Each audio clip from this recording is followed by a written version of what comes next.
Petit débrief pour revenir notamment sur le tirage au sort.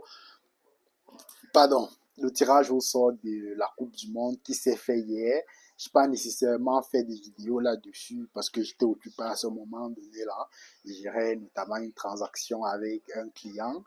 Donc, je crois que c'était important de pouvoir revenir dessus, surtout qu'il y a quand même beaucoup de choses, pas mal de choses à se dire là-dessus, avec des poules qui sont quand même assez relevées, de revenir un peu sur le tirage au sort des différentes nations africaines. Donc, on attend forcément, quand on est Camerounais et qu'on n'est pas qualifié, forcément, on sera derrière toutes les nations africaines qui sont engagées dans cette compétition-là. D'ailleurs, la première chose, lorsque j'ai regardé ce tirage au sort, c'était forcément un peu de nostalgie en tant que Camerounais. Pour une première Coupe du Monde à 48 équipes qui se joue dans trois pays, Canada, États-Unis, Mexique. La première à 48 équipes, la dernière qui a été remportée par l'Argentine était la dernière Coupe du Monde à 32 équipes. Et là, on entre dans une nouvelle ère quand même de la Coupe du Monde où 9 places quand même de qualification directe sont offertes aux Africains. Et voir que le Cameroun n'y figure pas, ça fait quand même je crois, un gros pincement au cœur pour tout Camerounais. Et à chaque fois, certainement, quand on parlera de cette compétition, que ce soit par exemple en mars où les derniers barrages vont se jouer ou à l'entrée de la compétition proprement dite, on aura toujours ce petit pincement-là au cœur en tant que Camerounais de ne pas y être, surtout qu'on est quoi, la nation africaine avec le plus grand nombre de participations à la Coupe du Monde, l'une des nations qui a contribué d'ailleurs à augmenter le nombre de places des nations africaines dans cette compétition-là. Bref, c'est un gros pincement au cœur quand même d'en parler. Mais bon, on ne pleure pas parce qu'on aurait pu se donner les moyens de se qualifier malheureusement. Une Coupe du Monde avec un format aussi un tout petit peu nouveau quand même, je crois que c'est important de revenir dessus, notamment avec 48 équipes, comme je l'ai dit tout à l'heure, 12 poules de 4 équipes chacune. Et donc, au terme des phases de poule, les deux premiers se qualifient pour je crois, les 16e de finale, effectivement. Et ensuite, dans les 12 poules, on va prendre les 8 meilleurs troisièmes. Donc, ce qui fait que ça fera un total de 32 équipes qui seront qualifiées pour la phase suivante. Pourquoi je reviens dessus? Je crois que cet autre aspect-là, où à la fin de ces phases-là, on avait directement les deux premiers et tous les autres étaient éliminés.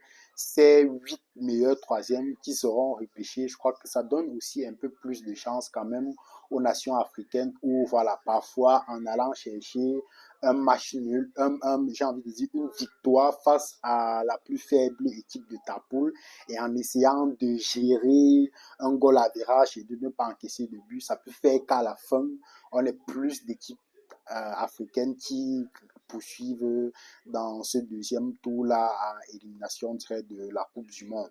Donc, ça quand même assez intéressant pour les nations africaines. Donc, c'était important de revenir là-dessus. Ça fait qu'on aura justement ces 16e de finale avec 32 équipes. Ensuite, les 8e de finale, les quarts et ensuite jusqu'au vainqueur. D'ailleurs, ça m'intéresse bien de pouvoir un tout petit peu vous lire là-dessus en commentaire. Quelles sont les équipes que vous voyez, par exemple, finir dans le dernier carré de cette compétition-là, sachant toutes les grandes nations qui sont engagées, la France, l'Argentine forcément, qui va revenir, le Brésil aussi, qui va certainement, ça fait un bon moment quand même, où elle n'est plus trop vue dans cette compétition comme une grande nation parce qu'il y a eu pas mal de générations quand même qui ont déçu, que ce soit celle qui prend 7-1 par exemple en 2014 avec une Allemagne qui était quand même assez méchante dans cette compétition-là, en 2018 où ils font une performance assez mitigée, 2022 pareil, un Brésil qui, sous Carlo Ancelotti, doit pouvoir revenir au Brésil des années d'antan, c'est-à-dire la période de 2002, parce que vous voyez où on est obligé de remonter pour voir un grand Brésil dans cette Coupe du Monde-là, 2002, 98, ainsi de suite. Un Brésil qui se doit de revenir sous Carlo Ancelotti dans cette compétition-là. Une équipe de France aussi qui est très bien rodée, Pays-Bas, Allemagne, ainsi de suite. Bref, de grandes nations dont vous, quel est un peu votre dernier carré que vous voyez dans cette compétition-là? Et peut-être les nations aussi qui, dès la phase de poule, seront éliminées, soit en tant que dernier ou alors ne faisant pas partie des 8 meilleurs troisièmes. J'ai hâte de lire d'ailleurs vos pronostics là-dessus par rapport à cette compétition-là. Donc, on va commencer, je crois, directement par, pour moi, l'un des groupes qui est certainement le plus relevé de cette compétition, c'est le groupe de la France, notamment avec France, Sénégal, la Norvège, une équipe de Norvège qui sera assez difficile à manœuvrer, on va y revenir, et un barragiste, je crois, le barragiste de cette poule-là, ce sera le vainqueur du barrage, je crois, Irak-Bolivie, Suriname. Donc, ça sera intéressant de voir, mais pas nécessairement avec ce barragiste-là, mais déjà les trois nations qui sont dans cette phase de poule. Une équipe de la Norvège qui a battu l'Italie durant cette phase de qualification-là pour pouvoir se qualifier directement. Une équipe du Sénégal qui aura fort à faire, notamment face à la France. Qui dit France-Sénégal est un peu nostalgique, remonte forcément en 2002 où cette équipe du Sénégal a battu l'équipe de France en phase de poule avec la génération dorée d'antan, Aliou Cissé qui était déjà, je crois, capitaine à l'époque. Et cette équipe de France-là qui est battue par le Sénégal en phase de poule et qui d'ailleurs se fait sortir en phase de poule en 2002, si je ne me trompe pas, avec, je crois, Zinedine Zidane qui était absent. Bref, un match quand même nostalgique, un match qui sera assez intéressant à aller regarder, de voir ce que ça va donner. Donc une poule qui sera quand même assez intéressante, mais je crois que le Sénégal a toutes ses chances, si ce n'est de finir parmi les deux premiers de cette poule, d'aller au moins chercher déjà une victoire dans cette poule-là et peut-être face aux autres d'essayer de concéder soit un match nul ou alors d'aller chercher un bon goal average qui soit suffisamment correct pour leur permettre justement d'entrer dans la phase à élimination directe de cette Coupe du Monde-là. Donc pour moi, je crois que c'est la poule quand même la plus relevée. Une autre poule aussi avec une nation africaine qui est assez relevée, c'est celle du Maroc, avec notamment le Brésil, le Maroc, l'Écosse et Haïti. Haïti, je crois que c'est leur première participation. Et qui dit première participation, dit toujours, avec le foot d'aujourd'hui qui a considérablement changé, il n'y a plus toujours de petites équipes. Lorsqu'on pense par exemple à l'édition de 2022 où dès l'entrée, l'Argentine se fait battre par une équipe d'Arabie Saoudite qui sort une mi-temps tout simplement extraordinaire avec un discours d'Hervé Renard qui aura fait le tour des réseaux sociaux où cette équipe-là revient avec une grinta, oui, mange l'équipe d'Argentine dans pratiquement tous les compartiments de jeu. Bref, il faut dire qu'aujourd'hui, il n'y a plus de petites équipes dans ce genre de compétition-là. Il faut prendre tous les adversaires au sérieux nécessairement. Un match Brésil-Maroc qui sera assez intéressant à regarder avec cette équipe du Maroc-là qui actuellement est assez dominatrice quand même sur le continent africain et même au niveau mondial parce que je crois que tout récemment, c'est la Coupe du Monde des U20 ou des U17 qu'ils ont gagné, notamment face à l'Argentine même d'ailleurs, et une équipe que ce soit lors du CHAN où le Maroc a aussi fait une très belle prestation où ils sont allés, je crois, gagner, où ils étaient finalistes avec pas mal de binationaux dans cette équipe-là, avec un coach national, Rekragui, des lourds investissements qui ont été faits par le roi du Maroc. Bref, une équipe qui sera difficile à aller chercher. Déjà, on va voir ce qu'elle va nous proposer lors de sa CAN à domicile qui démarre dans quelques jours exactement, dans peut-être 2 ou 3 semaines. Maintenant, hâte de voir déjà la prestation qu'elle va nous sortir lors de cette CAN-là et sachant que c'est désormais l'équipe africaine qui aura fait le parcours, le plus beau parcours en Coupe du Monde en étant notamment demi-finaliste lors de la dernière édition. Hâte de voir un peu ce que va donner le match Brésil-Maroc. Le Brésil qui s'est aussi très bien préparé. D'ailleurs, je crois que récemment, ils ont joué pas mal de matchs face aux nations africaines. Je crois qu'il y a eu un Brésil en amical, Brésil-Sénégal tout récemment.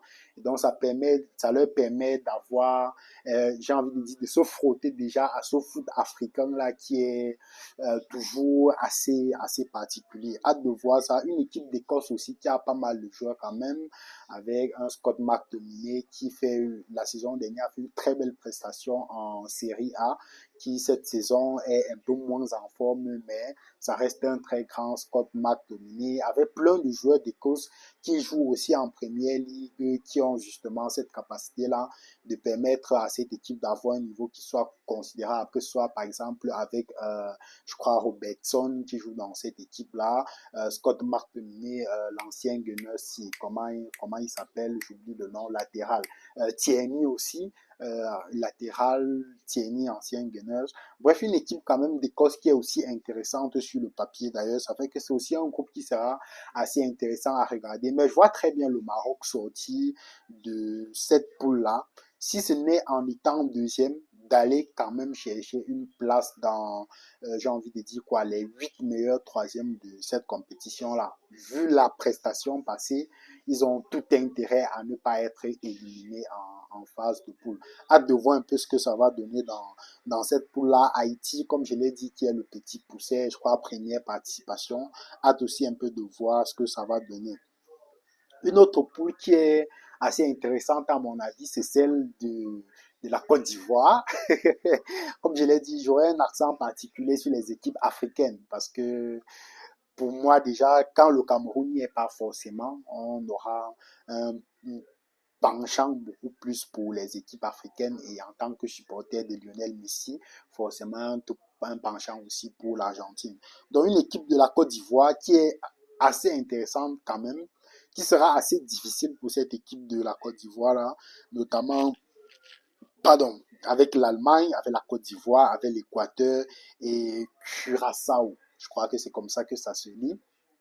L'Allemagne déjà forcément une très grande nation de football qui aura connu quand même quelques périodes de difficultés ces dernières années depuis la Coupe du Monde, je crois, 2014, qui est gagnée par cette équipe-là face à l'Argentine en finale où qui marque ce but-là, comment il s'appelle encore cet Allemand-là qui avait marqué ce but qui aura traumatisé Lionel Messi en 2014. Depuis cette dernière Coupe du Monde-là, une équipe d'Allemagne qui aura traversé difficilement l'Euro 2016 où ils ne parviennent pas à atteindre la finale, une Coupe du Monde 2018 où ils ont un parcours aussi difficile et en 2022 ils n'ont pas nécessairement été flamboyants. À l'Euro, le dernier Euro, dans un match couperet en demi-finale face à l'Espagne, malheureusement ils se font éliminer dans un match où il se serait passé quand même pas mal de choses et ce sera une Allemagne avec un mix quand même de la nouvelle génération et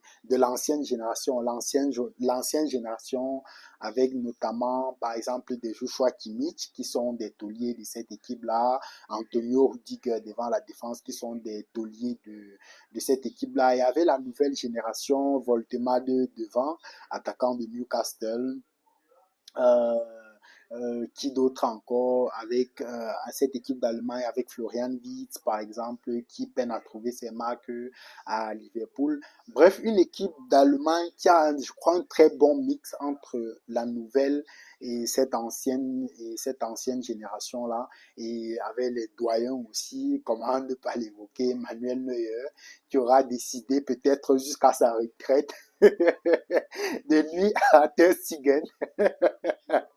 Mais l'ancien qui aura finalement décidé de reléguer Ter Stegen à la deuxième place, peut-être jusqu'à sa retraite, qui sait. Dans une équipe d'Allemagne qui, je trouve, peut a traversé quand même un peu difficilement ces phases de poule, ça il ne faut pas l'oublier aussi, où ils ont fait pas mal de prestations assez mitigées.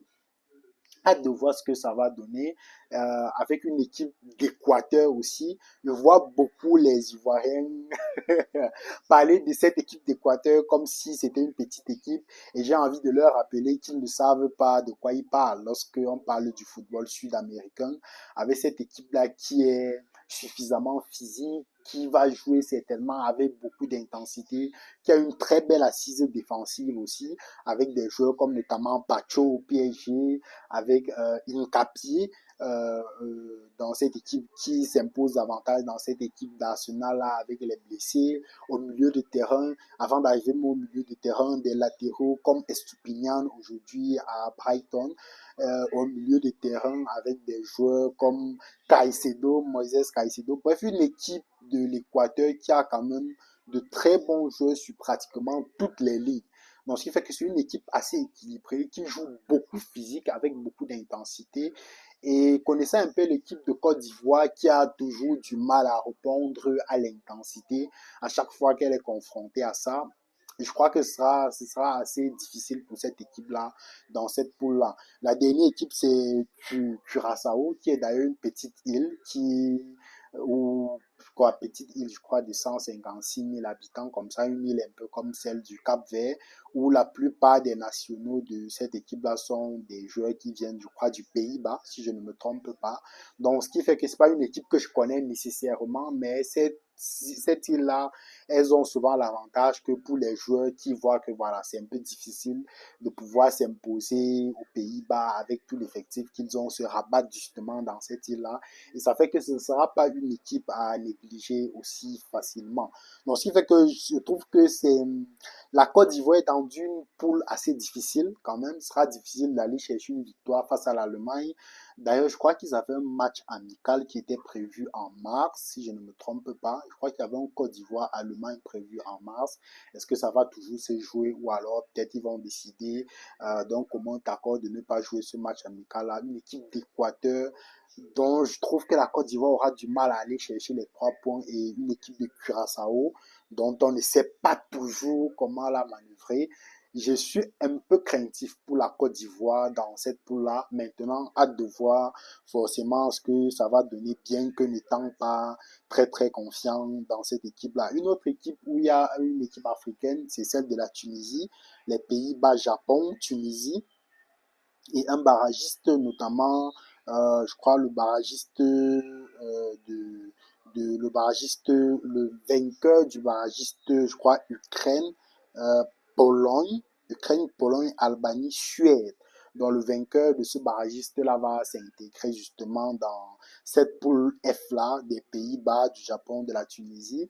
Une équipe du Japon qui est quand même là depuis pas mal de moments, qui a pas mal de très bons joueurs aussi, que ce soit en première ligue, avec, comment il s'appelle, comment j'oublie son nom, ce joueur de Brighton, euh, comment j'oublie son nom, attaquant de Brighton, aussi virevoltant comme ça, ce japonais-là en Liga aussi, il y a pas mal de japonais avec Kubo notamment, Bundesliga aussi, il y a pas mal de japonais, donc ce qui fait que c'est une équipe quand même très équilibré sur le papier, avait un jeu très direct, je me souviens, la dernière Coupe du Monde, une équipe qui a un jeu assez direct quand même, une équipe des joueurs qui sont suffisamment vifs, hâte de voir un peu ce que ça va donner. Les Pays-Bas aussi qui ont, j'ai envie de dire, une nouvelle génération assez dorée quand même, avec en défense des joueurs comme Timber d'Arsenal, euh, Virgil van Dijk qui ne convainc pas nécessairement beaucoup ces derniers temps, devant avec des joueurs comme Godi Gakpo, qui sont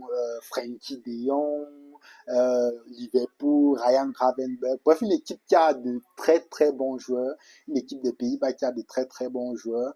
Et qui dit Pays-Bas se souvient forcément du but en 2010 notamment. ce 2010 avec une équipe qui était assez brillante quand même, avec les Schneider et tous les autres. Donc, hâte de voir un peu ce que cette équipe-là des Pays-Bas va donner parce qu'ils ont sur toutes les lignes, que ce soit en défense avec Joran Timber, euh, Gilles Van Dijk, milieu de terrain, Frenkie de Jong, Ryan Gravenberch, devant Godi Gakpo et tous les autres. Ça fait une belle équipe qui sera difficile à aller chercher dans cette poule-là. Une équipe de Tunisie qui un peu, j'ai envie de dire, certainement l'une des équipes africaines qui a le plus de grinta, une équipe qui sait avoir une très belle assise défensive. Et donc, je suis pas nécessairement très confiant pour l'équipe de Tunisie, surtout si, par exemple, j'ai envie de dire quoi, l'un des vainqueurs, le vainqueur du barrage, c'est par exemple une équipe de la Suède, ou qui peut sortir de ce barrage-là avec un Isaac, avec un Victor Gyökeres. Bref, hâte de voir ce que ça va donner dans cette poule-là. Une autre poule avec justement une équipe africaine, c'est la poule G, Belgique, Égypte, Iran, Nouvelle-Zélande. Je trouve que l'Égypte aura aussi fort à faire dans cette poule-là, avec une équipe d'Iran qui, je crois, la dernière édition, ils sont sortis en huitième de finale, si je ne me trompe pas. Une équipe d'Iran qui, je crois, était déjà là en 2018, qui était aussi là en 2022. Donc, c'est une compétition qu'ils maîtrisent quand même.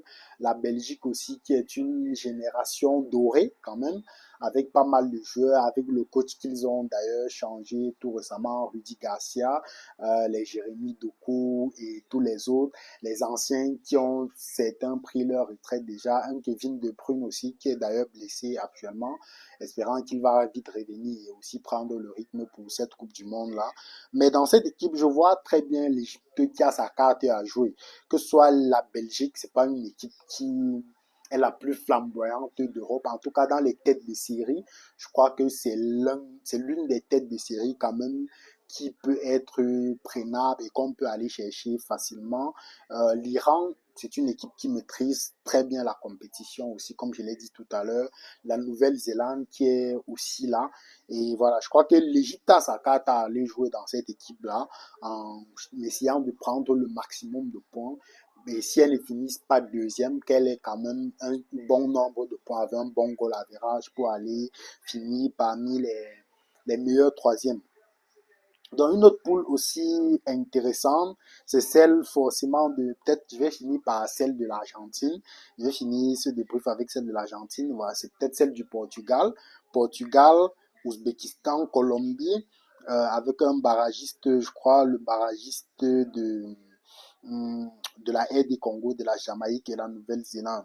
Bon, dans cette équipe, le Portugal, avec l'effectif qu'ils ont, je crois qu'ils ont certainement à cœur d'aller faire une belle Coupe du Monde. Donc, ils devraient pouvoir sortir assez facilement de cette poule-là. L'Ouzbékistan, je connais pas nécessairement. La Colombie, bon, avec le foot américain, avec des joueurs comme Yerry Mina qui ont un peu disparu et tous les autres. Bref, je crois que c'est une poule dans laquelle, en principe, le Portugal devrait s'en sortir assez facilement. Maintenant, si le barragiste qui se qualifie, c'est la RD Congo, elle aura aussi, je crois, quand même toutes ses cartes à aller jouer dans cette équipe-là. Les autres poules, la poule A, notamment Mexique, Afrique du Sud, Corée du Sud, et un barragiste qui pourra être le Danemark, la République d'Irlande, ou la Macédoine du Nord. Hmm, Poule assez, j'ai envie de dire quoi, pas grand chose à dire là-dessus. Mexique, bon, c'est pas des équipes, j'ai envie de dire, les plus flamboyantes, bien que ils sont toujours là. Je crois que 2014, ils étaient là. Euh, oui, je pense très bien 2014, ils étaient là. 2018, je me souviens pas trop. En tout cas, l'Afrique du Sud, je crois que dans ce groupe A sa partition à aller chercher. Groupe B, Canada, Qatar, Suisse. Canada, Qatar, Suisse. Et avec qui encore? Avec un autre barragiste, notamment Bosnie-Herzégovine, Pays de Galles, Irlande du Nord, Italie. Un barrage que je crois l'Italie va tout donner pour essayer d'aller chercher et de se qualifier dans cette Coupe du Monde-là, pour cette Coupe du Monde. Donc, si le vainqueur, c'est par exemple l'Italie, ça va quand même nous offrir des prestations assez intéressantes entre l'Italie, le Canada, l'Italie et la Suisse aussi. Donc, des groupes que je trouve quand même assez équilibrés, c'est-à-dire que ce soit le groupe A avec Mexique, Afrique du Sud, Corée du Sud et l'un des barragistes, que ce soit le groupe B avec le Canada, le Qatar, la Suisse et peut-être éventuellement l'Italie qui se qualifie. Ça donnerait des groupes assez équilibrés quand même, le groupe A, le groupe B qui seraient des groupes assez équilibrés quand même à mon avis, assez équilibrés réellement. Je crois qu'on aura fait quand même le tour. Maintenant, il va nous manquer, on a parlé de la poule A, poule B, poule C, poule E, poule F, poule G, la poule de la France, notamment la poule I, autant pour moi. Et voilà, je crois qu'on va finir justement par la poule de l'Argentine avec Lionel Messi, un groupe suffisamment solide quand même. Hum, un groupe suffisamment solide de l'Argentine qui a peut-être intérêt à briser aussi certainement le mythe des derniers vainqueurs de la Coupe du Monde. C'est vrai que la France, là, il l'avait déjà brisé en 2022 aussi, mais il faudra récidiver forcément. Ça veut dire que soit, par exemple, l'Espagne qui gagne en 2010 se fait sortir en phase de poule en 2014, que ce soit l'Allemagne qui gagne en 2014 et il se fait sortir en poule en 2018. Et en 2018, la France gagne et parvient à atteindre une nouvelle fois la finale en 2022. Bref, l'Argentine aura déjà forcément à cœur d'aller briser cette malédiction-là. Et hâte de voir un peu ce que le match Argentine-Algérie va donner. Ces deux publics de, comment je vais dire ça, des grincheux. Voilà, deux publics de grincheux. Viva Algeria. Viva Algeria. Et d'un autre côté, une équipe d'Argentine qui est une équipe assez avec beaucoup d'effets populaires. Hâte de voir ce que ce match-là va donner. L'Autriche qui a aussi pas mal de joueurs intéressants avec David Alaba, bien que ce ne soit plus le David Alaba des années d'antan, avec qui d'autre aussi, la Jordanie. Bref, une poule dans laquelle je pense que assez facilement, l'Argentine devrait pouvoir s'en sortir, certainement peut-être en prenant la tête de poule. Et voilà, hâte surtout de voir ce que le match Algérie-Argentine va donner. Et à l'Algérie aussi, qui, je crois, a toutes ses cartes pour pouvoir justement, dans cette poule-là, essayer d'aller faire quelque chose pour pouvoir s'en sortir. En tout cas, moi, comme je l'ai dit, les nations africaines qui, je pense qu'elles pourront essayer d'aller s'en sortir facilement dans ces phases. Bon, pas facilement, parce que, comme je l'ai dit, le foot a changé, il n'y a plus nécessairement de petites équipes. C'est l'Algérie, dans cette poule-là, qui a, je crois, toutes les cartes en main pour essayer d'aller chercher une victoire. C'est le Sénégal qui, malgré le fait qu'elle est dans une poule, certainement celle la plus relevée à mon avis, a toutes les cartes en main pour pouvoir, si ce n'est défini deuxième, d'aller chercher au moins 3 points déjà et un très bon goal average qui pourrait lui permettre de finir parmi les meilleurs troisièmes. C'est déjà ces deux nations-là, le Sénégal, l'Algérie. C'est l'Égypte aussi qui, pour moi, a toutes les cartes en main. C'est le Maroc dans sa poule. Les plus compliqués maintenant, Tunisie, je trouve que ce sera un tout petit peu compliqué quand même d'aller chercher une victoire. Donc, il y a d'autres poules même que j'avais d'ailleurs oublié en ayant agrandi l'image. Ça fait qu'il y a des poules qui m'ont un tout petit peu échappé. Et c'est en me rendant compte que je n'ai compté que 9 poules. Là où je me dis, mais les 3 dernières poules pour que ça fasse 12 sont à quel niveau? Donc, il y a 3 autres poules, États-Unis, Paraguay, Australie et un barragiste, notamment le vainqueur du barrage, Turquie, Slovaquie, Kosovo, Roumanie. Euh, Poule aussi assez équilibrée quand même, à mon avis, où États-Unis, Paraguay, Australie. Bon, les Australiens qui généralement sont toujours aussi là quand même à chaque fois. Et voilà, si peut-être la Turquie essaye d'aller chercher des points pour se qualifier dans cette poule-là, ça donnera une poule assez équilibrée quand même, où il est un peu difficile de prédire réellement ce qui va se passer.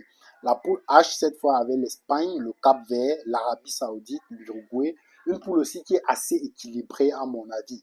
Donc, dans cette poule où il y aura une équipe d'Hervé Renard, qui avait un championnat d'Arabie Saoudite qui est devenu quand même assez intéressant, où forcément, qui dit championnat intéressant, dit des joueurs locaux qui émergent, des joueurs locaux qui vont essayer forcément de s'imposer, qui apprennent davantage à jouer au plus haut niveau. Et ça fait que ça va donner une poule assez intéressante quand même. Une équipe d'Uruguay avec des Ronald Araujo, euh, espérant qu'il sera revenu de sa petite période, de sa même pas petite, de sa longue période de disette, avec Araujo, avec notamment Valverde du Real de Madrid et tous les autres.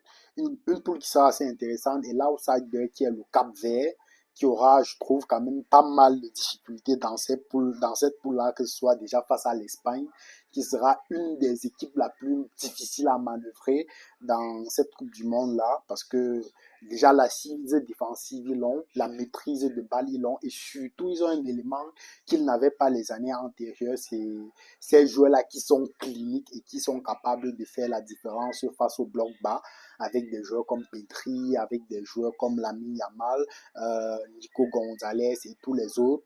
Donc, ce qui fait que le Cap Vert aura fort à faire quand même, l'Uruguay avec le football sud-américain. Ce sera difficile pour le Cap-Vert de pouvoir s'en sortir dans cette poule-là quand même, à mon avis. Et la dernière poule, la poule L, avec notamment l'Angleterre, Croatie, Ghana, Panama. L'Angleterre qui est sous une génération très très dorée aussi, avec les Bukayo Saka, euh, les Noni Madueke, comment il s'appelle, le Prince Harry Kane, en défense avec de très grands défenseurs, McGee, et tous les autres latéraux, Rhys James, Trent Alexander-Arnold. Bref, au milieu de terrain, Declan Rice, Everett Eze.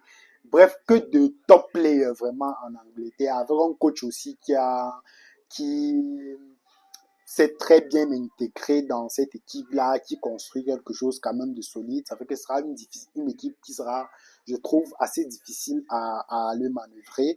Et dans cette poule, ils devront en principe pouvoir s'en sortir sans trop de grabuge. Avec une équipe de Croatie qui est un tout petit peu vieillissante, certainement la dernière dans ce euh, pour Luka Modric, certainement sa dernière danse, avec quand même de nouveaux joueurs qui intègrent cette équipe-là de la Croatie, avec notamment le défenseur de Manchester City et tous les autres. Bref, une équipe de Croatie qui est plus ou moins équilibrée, une équipe de Ghana aussi qui essaye de revenir à son niveau des années d'antan, mais je crois que l'Angleterre devrait pouvoir s'en sortir facilement dans cette poule-là. En tout cas, ça nous donne une Coupe du Monde qui sera assez intéressant avec des groupes plutôt très bien équilibrés. Le groupe A, le groupe B qui sont très bien équilibrés, je trouve. Le groupe D aussi qui sont très bien équilibrés. Avec des groupes aussi qui sont avec des confrontations intéressantes. Brésil, Maroc, Allemagne, Côte d'Ivoire, Allemagne, Équateur, des matchs qui seront intéressants. France, Sénégal et tous les autres. Ça donne une Coupe du Monde qui, je pense, sera assez intéressante à regarder dans ces trois pays-là, Canada, Mexique, États-Unis. Et dites-moi vous en commentaire peut-être les quatre dernières équipes que vous voyez dans le dernier carré de cette Coupe du Monde. Là, je me ferai un plaisir de vous dire. On se donne rendez-vous certainement dans un prochain débrief. Prenez soin de vous. Peace.